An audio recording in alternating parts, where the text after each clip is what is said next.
प्राणय नमो यस्त सर्वमिदं वशी। यह समस्त जगत जिस परमपिता के अधीन है उन्हें हमारा प्रणाम समर्पित हो। मित्रों, आज हम मानव सभ्यता के इतिहास को थोड़ा आगे बढ़ा रहे हैं। हमने पिछले अध्याय में बताया था कि सृष्टि किस तरह से हुई।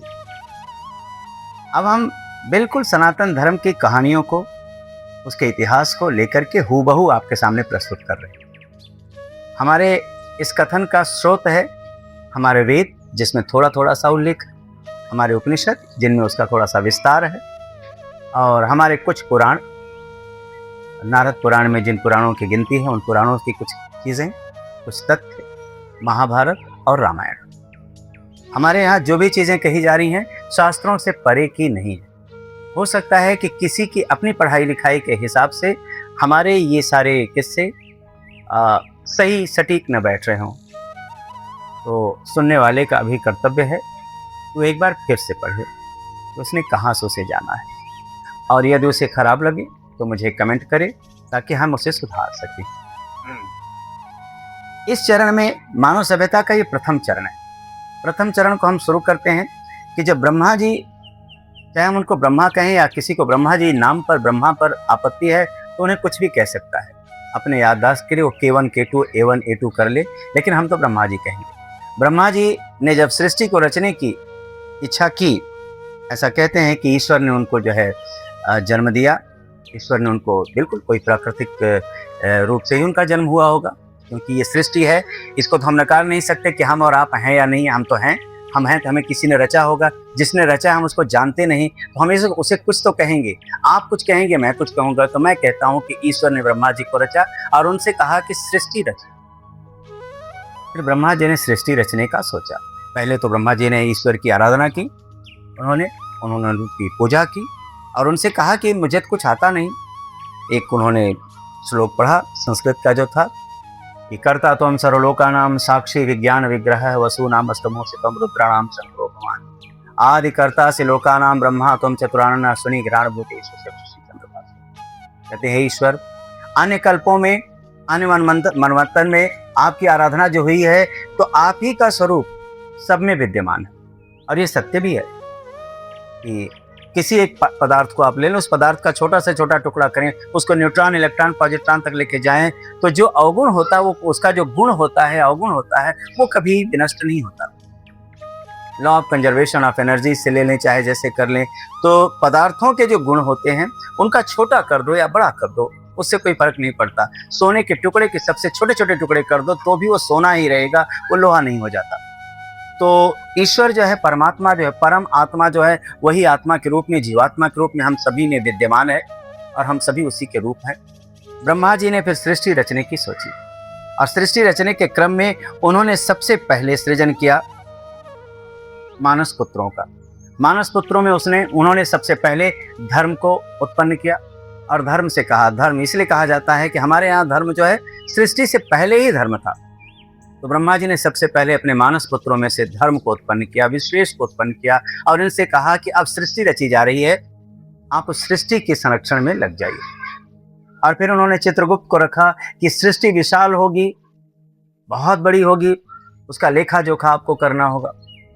उन्होंने अथर्वण को उत्पन्न किया सृष्टि के लिए, और फिर उन्होंने सनत कुमार को, 4 भाइयों को, 5 वर्ष के बच्चों को, 4 बच्चों को उन्होंने उत्पन्न किया।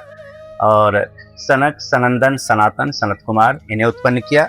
और उन्हें उत्पन्न करने के बाद फिर उन्होंने जो है 10 मानस पुत्रों को उत्पन्न किया, जिसमें मरीच, पुलस्त्य, अत्रि, अंगिरा, वशिष्ठ, पुलह, क्रतु, नारद, वशिष्ठ और दक्ष, ये भृगु। तो ये 10 मानस पुत्रों को उन्होंने उत्पन्न किया। 10 मानस पुत्रों से उन्होंने उम्मीद की कि ये सृष्टि को रचेंगे और उन्होंने कहा कि एक मानसिक सृष्टि ऐसी रच दीजिए कि जैसे आप हैं, जैसे हम हैं, इस तरह से पूरे इस पृथ्वी को भर दीजिए। काफी दिन बीत गया और ब्रह्मा जी जब उन मानस पुत्रों के पास, 10 मानस पुत्रों के पास आए तो देखा कि सृष्टि में तो कोई भी बढ़ोतरी हुई नहीं। उन्हें बड़ा क्रोध आया। कहते हैं उनके क्रोध से, उनके रोष से, उनके जब रोए कांपने लगे एकदम से, तो उससे जो है शिव जी का, रुद्र का जन्म हुआ, रुद्र उत्पन्न हुए। और रुद्र को उत्पन्न करने के बाद फिर जो है ब्रह्मा जी ने सोचा कि अब मानसिक सृष्टि से काम नहीं चलेगा। तब उन्होंने सोचा कि मैथुनी सृष्टि रची जाए, और मैथुनी सृष्टि रचने के लिए उन्होंने सरस्वती को उत्पन्न किया। कहीं कहीं कहा गया है कि उन्होंने अपने ही शरीर के 2 भाग कर दिए। दाएं भाग से उन्होंने मनु को और बाएं भाग से शत्रुपा को उत्पन्न किया। जो भी हो सकता है कि उन्होंने सरस्वती को पैदा किया हो, सरस्वती को उत्पन्न किया हो, और सरस्वती उनकी पुत्री के रूप में उत्पन्न हुई। आज पुत्र पुत्री तो उनके सारे ही थे, और सरस्वती और ब्रह्मा जी ने मिल करके फिर मैथुनी सृष्टि शुरू की। और यदि हम ये मान लें कि उन्होंने अपने शरीर के अंग को 2 भागों में बांटा, मनु और शत्रुपा के रूप में, तो उनसे सृष्टि चली। यहाँ इस बात को मानना बड़ा आवश्यक है कि ये जो लिंग भेद होता है, ये लिंग भेद शरीर का होता है, आत्मा का नहीं होता। और सृष्टि का जब सृजन चल रहा था, जब कोई था नहीं, तो उस समय कौन किसका क्या है, ये मानना बड़ा अजीब सा लगेगा। और जब एक ही परमात्मा का अंश जो है आत्मा के रूप में सब में विद्यमान है, तो चाहे आप स्त्री हो, पुरुष हो, यहाँ तक कि आप कीड़े मकोड़ हो, या मनुष्य हो, या कुत्ते हो, या जानवर हो, सबके भीतर अगर एक ही आत्मा है, क्योंकि बिना आत्मा के शरीर हिल नहीं सकता। जिस पल जीवात्मा शरीर को छोड़ के जाता है, तो चाहे कोई भी प्राणी हो, उसके अंदर स्पंदन भी बंद हो जाता है। इट मीन्स कि उसका सब कुछ जो है, उसके सारे क्रियाकलाप उस जीवात्मा की वजह से होते हैं। और जीवात्मा तो आत्मा का अंश है, उसमें तो लिंग भेद होता नहीं। तो हम इन बातों को, क्योंकि हमारा ज्ञान सीमित है, इसलिए हम उसके हिसाब से सोच लेते हैं। और कहीं कहीं कुछ लोग आरोप लगाते हैं कि ब्रह्मा जी ने अपनी बेटी के साथ संभोग किया, या सनातन धर्म की शुरुआत में तो सारे बच्चे जो है, बेटे बेटियां, भाई बहन, इनका आपस में संबंध था। अरे भाई, सनातन धर्म में ऐसा था, या मानवता की शुरुआत में ऐसा था, तो क्या आप मानवता के पहले के हैं क्या? आप भी तो उसी इंसान के, उसी मनुष्यों, उसी पूर्व मनुष्य के ही संतान है ना। तो आपके पूर्वजों के साथ भी वही हुआ होगा। ये आपकी कोई फिलॉसफी है तो आप बता दें कि आप किस तरह से आए थे, आपके यहाँ कहाँ कहाँ से कैसे कैसे लोग आए थे। तो इन सब बातों को, भ्रामक बातों को लेकर के और आरोप लगाना, ये अच्छा नहीं है। तो ब्रह्मा जी ने इस तरह से सृष्टि को, मनु और शत्रुपा को उत्पन्न किया। मनु शत्रुपा को उत्पन्न जब किया, तो मनु शत्रुपा से 5 संतान हुए। 2 पुत्र हुए, एक प्रियव्रत और एक उत्तानपाद। उत्तानपाद को उनके मानस भाई ने, जो अत्रि थे, अत्रि जी ने उनको जो है गोद ले लिया उत्तानपाद को। उत्तानपाद वही हैं जिनके पुत्र ध्रुव हुए थे, जो 5 वर्ष की अवस्था में तपस्या किए थे। वो कथा मैं आगे बताऊंगा। और प्रियव्रत को मनु ने पूरी पृथ्वी का, उस समय पृथ्वी को जम्बूद्वीप कहा जाता था, और प्रियव्रत को उन्होंने दे दिया। कहते हैं कि प्रियव्रत ने उस समय पृथ्वी को, जम्बूद्वीप को 8 भागों में बांटा। मनु और शत्रुपा की 3 पुत्रियां हुई। 3 पुत्रियों में से आकुति, प्रसूति और देवहूति। आकुति जो हुई वो कर्दम को, आकुति जो है रुचि ऋषि को, प्रजापति रुचि को ब्याही गई। आकुति और रुचि से 2 संतान हुई, जुड़वा संतान हुई, एक पुत्र और एक पुत्री। पुत्र का नाम सुयज्ञ था और पुत्री का नाम दक्षिणा, जिन्हें हम लक्ष्मी कहते हैं। और सुयज्ञ और दक्षिणा ने, क्योंकि सृष्टि करनी थी, दोनों ने आपस में विवाह किए या संबंध किया, और उनसे सृष्टि चली, और उनसे आगे सृष्टि चली, उनसे काफी संतान हुई। दूसरी जो इनकी दूसरी पुत्री जो थी प्रसूति, उन्हें इन्होंने दक्ष को ब्याहा। दक्ष को प्रसूति ब्याही गई, और दक्ष को एक और वीरणी ब्याही गई। तो दक्ष और प्रसूति से 24 कन्याएं हुई। उन 24 कन्याओं में से 13 जो है, 24 कन्याओं में से 13 कन्याओं को उन्होंने जो है दे दिया धर्म को। धर्म पहले से थे, तो उनमें से 13 कन्याएं उन्होंने धर्म से ब्याह दी।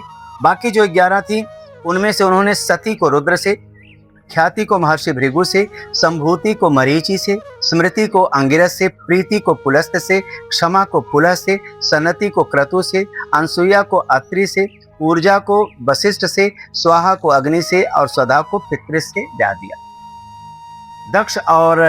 दक्ष की दूसरी पत्नी थी वीरणी, उनसे उनकी 60 कन्याएं हुई। उन 60 कन्याओं में से फिर से जो हुई, उनमें से 10 को धर्म से ब्याहा उन्होंने, 13 कश्यप से, 27 चंद्रमा से, 4 तारक्ष कश्यप से, 2 कृशासु से, 2 अरिष्टनेमि से, 1 रति को कामदेव से ब्याहा, और स्वधा नाम की एक कन्या थी, उसको प्रत्यंगिरस से उन्होंने ब्याह दिया। इस तरह से दक्ष के पुत्र भी हुए, 2 तरह के पुत्र हुए उनके। 10,000 पुत्र उनके हुए, जिनका जो है नाम हम जो है कहते हैं हर्यश्व नाम से वो थे। और 10,000 और उनके सबलासु नाम के पुत्र थे। ये 20,000 उनके जो पुत्र हुए थे, ये उन्हीं के छोटे भाई नारद के शिष्य बन गए और ईश्वर की आराधना में लग गए। तीसरी पुत्री मनु की जो थी देवहूति, देवहूति करदम से ब्याही गई थी।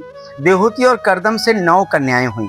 9 कन्याओं में कला, जिनको मरीच को ब्याहा गया, अनसुईया अत्रि को दी गई, श्रद्धा अंगिरा से, हवेरु पुलस्त्य को, गति पुलह से, क्रिया क्रतु से, ख्याति भृगु से, अरुंधति वशिष्ठ को, चित्ती अथर्व को ब्याही गई।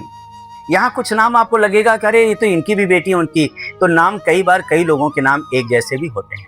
आगे मैं किसी प्रसंग में बताऊंगा आपको कि एक नाम के कई प्रसिद्ध लोग हुए हैं। विश्वामित्र नाम के एक ही नहीं कई ऋषि हुए हैं, वशिष्ठ नाम के कई हुए हैं, राम नाम के कई हुए हैं। अच्छा, ये पहली पीढ़ी जो थी, पहली मतलब कि मनु के बच्चों में से इस तरह से ब्याहे गए। और उसके बाद इन सबसे बड़े महान विभूतियां हुई, जिनको हम पढ़ते हैं इतिहास में, अपनी किताबों में पढ़ते हैं, पौराणिक इतिहास में पढ़ते हैं, जैसे हिरण्यकश्यप, बृहस्पति और कालके जैसे दैत्य या दानव, आदित्य इत्यादि देव, गंधर्व, अप्सरा, यक्ष, किन्नर, नर नारायण, हिमवान, बृहस्पति, दुर्वासा, दत्तात्रेय, विश्रवा, और इनके अलावा बाल, खिल्य, दधीचि, दत्तात्रेय बताया, धाता, विधाता, लक्ष्मी, च्यवन और शुक्र, ये सब हुए। इस तरह से सृजन जो है, सृष्टि का सृजन शुरू हो गया। मानवता अपने चौथे चरण में पहुंच गई, धर्म स्थापित हो गया था, देव भाषा संस्कृत सबके होठों से बहने लगी, शास्त्र रचे जाने लगे और ये पृथ्वी जगमगा उठी। सरस्वती नदी के किनारे प्रारंभिक सभ्यताएं, सरस्वती नदी के हिमालय से निकल करके और पंजाब से होते हुए और पाकिस्तान के कुछ भागों से, राजस्थान के कुछ भागों से होते हुए सरस्वती नदी जो उनके किनारे सभ्यता पनपने लगी। विज्ञान और वेदांत तो दोनों अपने शिखर पर पहुंच गए। आगे की कहानी मैं किसी और एपिसोड में आपके सामने लेके आऊंगा। तब तक फिर से उसी वेदवाक्य के साथ, पुरंधिम जनया प्रेता जयता नर। कार्य करो, अपने कार्य करो, कार्य करने की क्षमता को अपने अंदर उत्पन्न करो और आगे बढ़ो।